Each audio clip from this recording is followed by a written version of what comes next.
Welcome to the Trump Breaking News Network, your daily source for up-to-the-minute Trump news. Join us today and every day. Here's today's news. This is TBNN. White House defends Trump on classified intel report. By Katie Bowe Williams and Jordan Fabian. The White House on Monday evening pushed back sharply on reports that President Trump revealed highly classified information to Russian officials during a meeting last week. Speaking to the press outside the White House Monday evening, National Security Advisor H.R. McMaster said, "The story that came out tonight, as reported, is false. The President and the Foreign Minister reviewed a range of common threats to our two countries, including threats to civil aviation. At no time were intelligence sources or methods discussed. And the President did not disclose any military operations that were not already publicly known." Two other senior officials who were present, including the Secretary of State, remember the meeting the same way and have said so.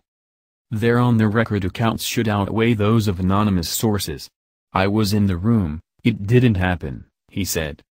In statements, two other senior Trump officials sought to characterize the disclosures as benign and pertaining only to common threats. The nature of specific threats were discussed, but they did not discuss sources, methods or military operations, Secretary of State Rex Tillerson said in a statement. Deputy National Security Advisor Dinah Powell, who also attended the meeting, called the Washington Post report false in a statement of her own.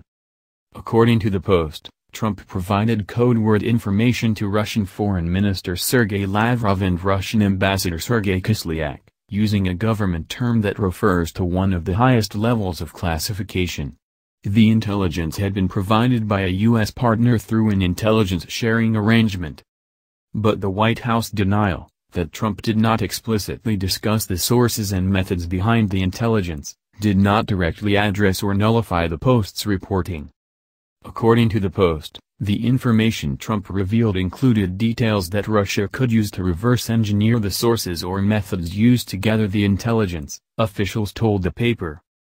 Among those details was the name of the city in ISIS territory where the U.S. partner detected the threat, seen as a particularly sensitive disclosure that could allow Russia to identify the intelligence capability involved. That capability is highly valuable. It could be used to provide intelligence on Russia's involvement in Syria, officials said, and the Kremlin would have an intense interest in identifying and disrupting it. According to the Post, White House officials immediately realized the seriousness of the president's disclosures and sought to contain the damage, placing calls to the CIA and the National Security Agency. Lawmakers on Capitol Hill, including members of the Senate Intelligence Committee, were caught by surprise by the shocking revelation. But the news quickly drew criticism, even from Republicans. The senior Republican on the Senate Foreign Relations Committee said the White House was in a downward spiral.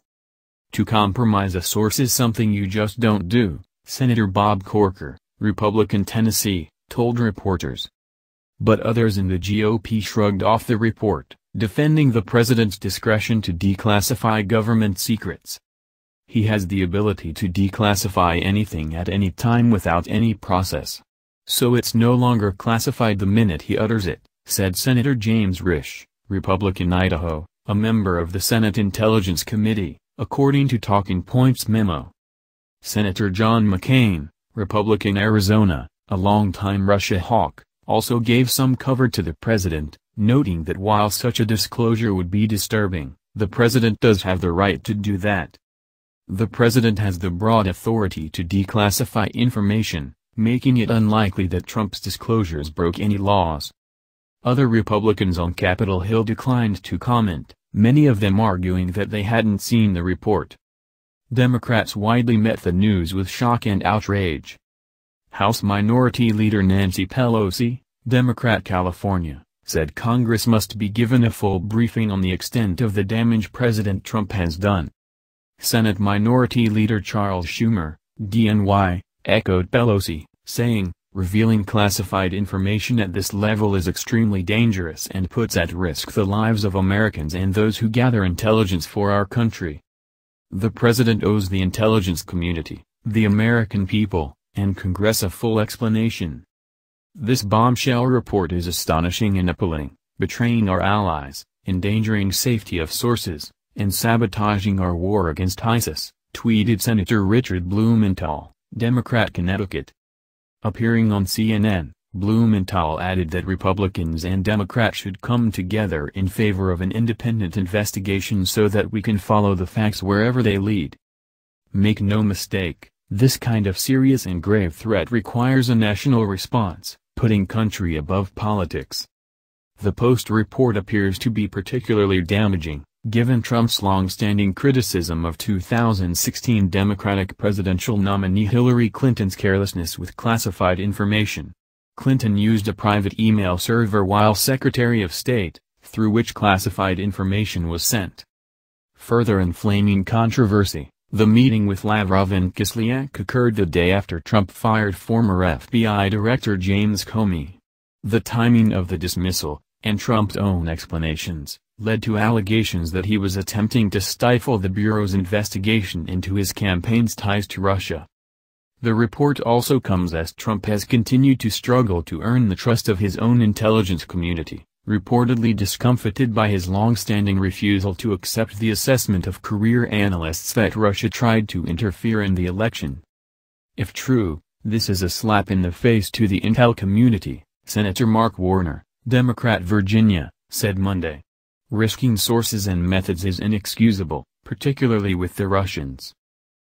That's the news. Join us here every day. Be sure to subscribe and click the bell. See you next time. This is TBNN.